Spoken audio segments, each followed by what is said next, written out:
Yo soy lo que soy, estoy seguro de lo que soy. No me siento orgulloso por lo que soy, pero tampoco puedo ponerme a llorar por lo, ¿verdad?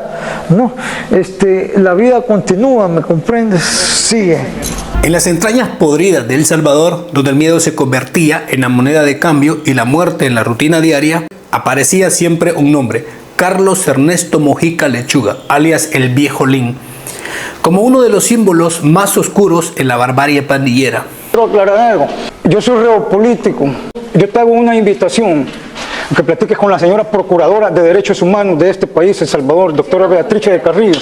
Fuerte crítica del sistema judicial de El Salvador. Puede ser que él, como otros, y no solo por ser mareros, aún ciudadanos, pueda padecer la falta de eficiencia, de profesionalismo y a veces de equidad de nuestro sistema judicial. Y no fue un criminal cualquiera. Fue el rostro más conocido y temido en las pandillas. El líder responsable de tantas vidas perdidas, extorsiones y el control territorial de buena parte del país. Pero su mayor infamia no radicó solo en la violencia. Este sujeto se sentó frente al gobierno de Mauricio Funes con el FMLN como vocero y negociador principal de la controvertida tregua del 2012, legitimando con su presencia el pacto que muchos consideraban la traición más grande de la historia reciente del país hacia el pueblo: negociar con los mareros y vestirlos de hombres de paz. Y un dato que algunos quizá no saben y que al interior del FMLN prefieren enterrar en el olvido es que Carlos Mojica Lechuga no surgió del vacío. A principios de los años 80, siendo aún bastante joven, militó en las filas de la guerrilla y combatió con armas en la lucha revolucionaria en varias zonas aledañas a la capital. Fue detenido y encarcelado por su militancia guerrillera la primera vez. Terminó convirtiéndose en uno de esos casos incómodos que el partido hoy omite con calculada amnesia, pero los registros judiciales y militares siguen ahí. ¿Alguna vez has matado a alguien? En la guerra.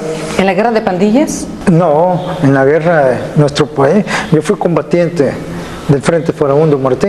Entonces, el Viejo Lin, para la tregua, ya tenía muchos contactos con los del FMLN que ya habían llegado al poder mediante la política, pero que habían sido sus compañeros en la lucha revolucionaria guerrillera. Pero tras su salida de prisión allá en los 80, desertó de la causa del FMLN y huyó hacia Los Ángeles, porque sabía que desertar era peligroso. Entonces aquel exguerrillero encontró un nuevo campo de batalla, siempre como criminal, ¿no? Pero ahora en las calles controladas por las maras.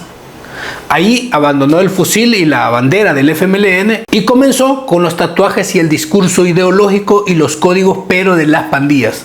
Así fue en California, donde lo rebautizaron como Viejo Lin, alias que según algunas versiones deriva de lynx, la palabra lince en inglés.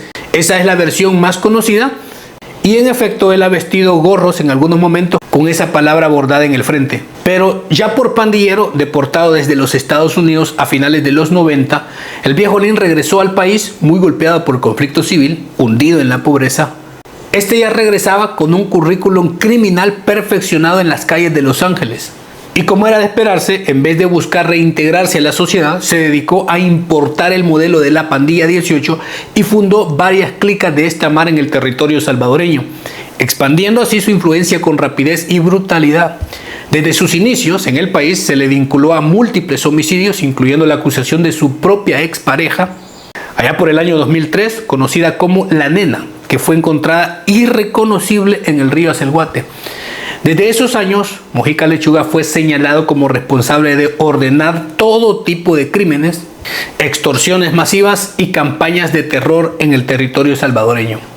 Ya para el 2008 fue condenado a varios años de prisión por el caso de su expareja Nena, aunque su expediente ya acumulaba una larga lista de atrocidades, tenencia de armas y crímenes de sangre que marcaron el surgimiento de una de las eras más violentas de las pandillas en el país. Y un hecho muy recordado es que cuando finalmente la PNC capturó al Viejo Lin en una de sus casas destroyer, se encontró con una escena parecida de una película de terror. En una habitación en el centro había como una especie de altar improvisado y lo encabezaba una silla de madera tallada a mano con la figura de un demonio con mirada perturbadora, con cuernos y un pentagrama grabado en el respaldo de la silla. Probablemente muchas de esas actividades se hayan dado acá. De esta silla que mucha gente la ha llamado trono, ¿no? El trono de del viejo Lin. Una silla que dicen que que tiene una imagen que se asemeja a tu persona y que era desde esta silla donde tú ordenabas asesinatos y ritos satánicos. ¿Por qué necesariamente tiene que ser mía? Las autoridades describieron como el trono personal del viejo Lin, que supuestamente desde esa macabra silla, según las acusaciones de la policía, este sujeto se sentaba como un señor feudal del crimen para dar las órdenes de muchas acciones ilegales y castigos de sus subordinados. En efecto, era un sujeto nacido de los peores males. Algo bastante diabólico, ¿no? Y aquel objeto no era un simple mueble, era el símbolo de poder absoluto de la profunda oscuridad que gobernaba el imperio de miedo en el país. Con el paso de los años y tras consolidar un historial de violencia y liderazgo implacable, el viejo Lin se erigió como una de las figuras más poderosas del crimen organizado en el país. Cuando la Mara 18 se fracturó en dos facciones divididas en aquellos dos grupos, él emergió como el máximo líder de la facción sureña, controlando con puño de hierro un vasto territorio del país. Su influencia llegó a un punto más oscuro y humillante para esta nación cuando el gobierno de Mauricio Funes decidió sentarse a negociar con las maras. Entonces el viejo Lin se convirtió en el principal rostro y vocero de aquella infame tregua allá por el 2012, legitimando con su presencia un acuerdo que bajo la falsa bandera de paz entregó de facto el control de barrios enteros y el poder en las calles al mando de las pandillas, dejando todo esto al Estado de rodillas ante los mismos monstruos que habían jurado combatir. El viejo Lin ya era tristemente célebre en la década de los 90 por los crímenes que se le acusaban, por la zozobra que sembró en muchos años en varios departamentos del país.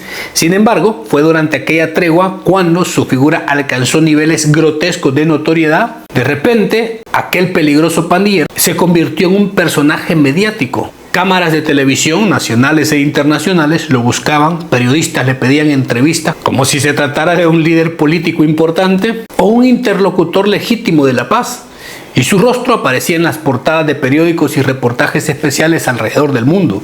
Aquello fue uno de los espectáculos más vergonzosos de la historia salvadoreña, ver a un peligroso líder pandillero que había infligido tanto temor, tanto daño a este país, ser tratado con tanta atención al igual que una autoridad de gobierno y darle el micrófono para que él se expresara como si fuera cosas importantes lo que tenía que decir.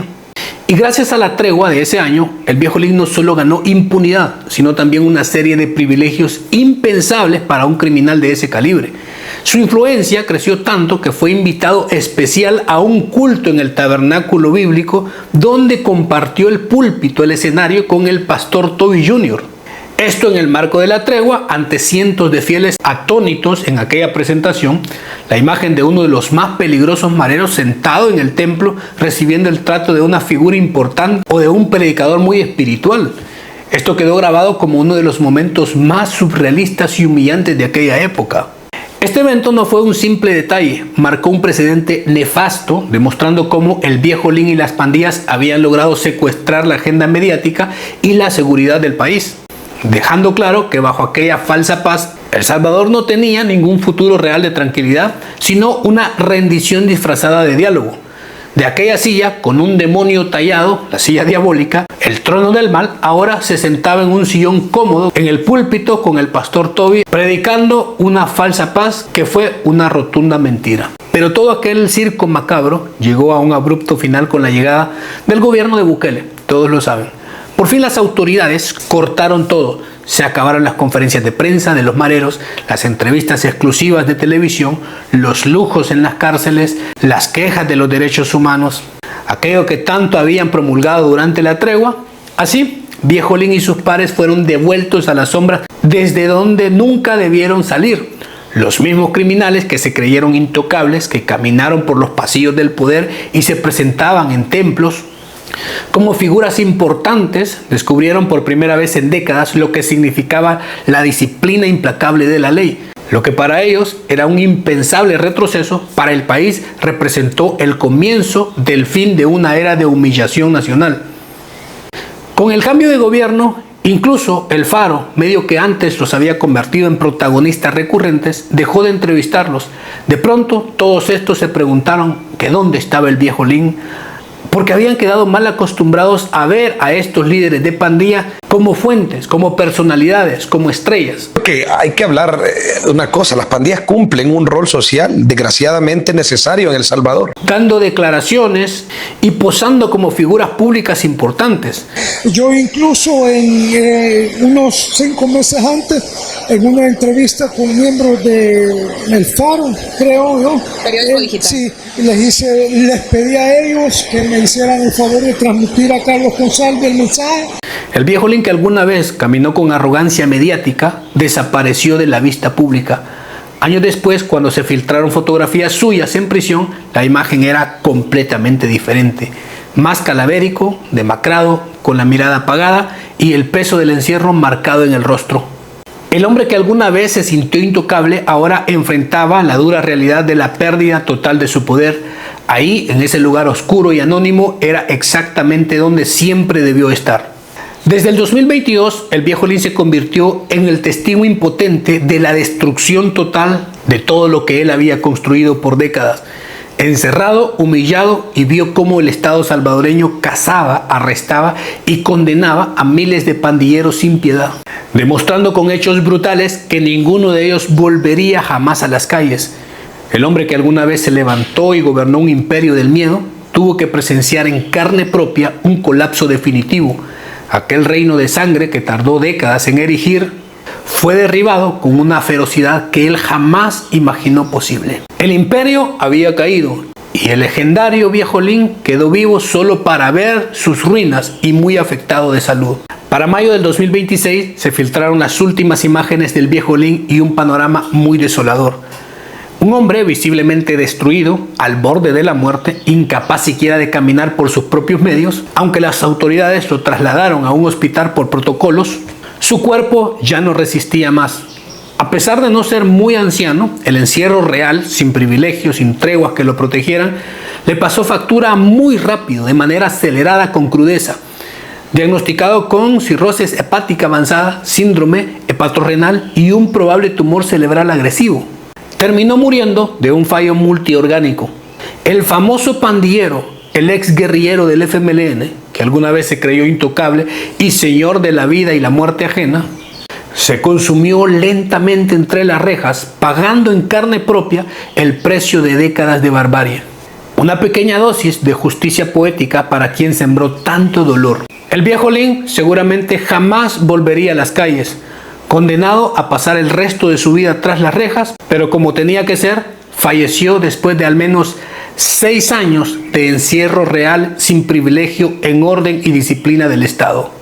Su muerte, aunque se derivó de complicaciones médicas, en realidad fue el desenlace de un sufrimiento lento y profundo, provocado por el colapso de su imperio, la pérdida de todo su poder y el peso de ver cómo su pandilla era desmantelada sin piedad. Encerrado, olvidado, purgó en silencio una mínima parte del inmenso daño que causó a miles de inocentes a lo largo de su desagradable existencia. Pero saque usted su conclusión, dejen en los comentarios. Muchísimas gracias por apoyar siempre el contenido. Cuídense mucho. Nos vemos. A la próxima.